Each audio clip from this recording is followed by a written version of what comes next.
কত রকম লবণ বের হয়েছে তাই না?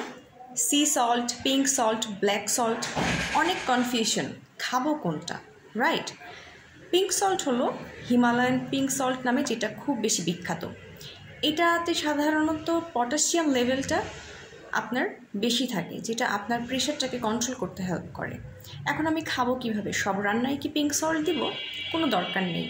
আপনি টক দই, বিভিন্ন রকম সালাদ মাখানো বা বাসায় যে শরবতগুলো আপনি বানাচ্ছেন, তার মধ্যে কিন্তু পিঙ্ক সল্ট দিয়ে সহজেই আপনি আপনার পিঙ্ক সল্টের চাহিদাটা পূরণ করতে পারেন।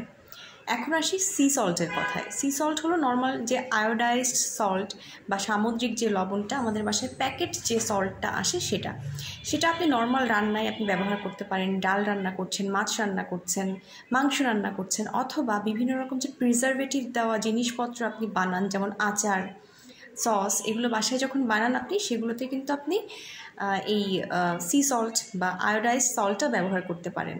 ব্ল্যাক সল্ট, যেটাকে আমরা বলে থাকি বিট লবণ। বিট লবণটা যদি আপনার কোনো শারীরিক সমস্যা থাকে, আপনি ওজন কমাতে চান, সেক্ষেত্রে বিট লবণটা অ্যাভয়েড করাই ভালো। এখন অনেকে বলতে পারে যে লবণ আসলে অ্যাভয়েড করতে বলা হয় কোন কারণে? এই লবণগুলো আপনার সাধারণ খাবারে আপনি খেতেই পারেন, অ্যাভয়েড করতে হবে আপনাকে বেসিক্যালি প্যাকেটজাত খাবার যেগুলোর মধ্যে লবণ থাকে। সবাই ভালো থাকবেন।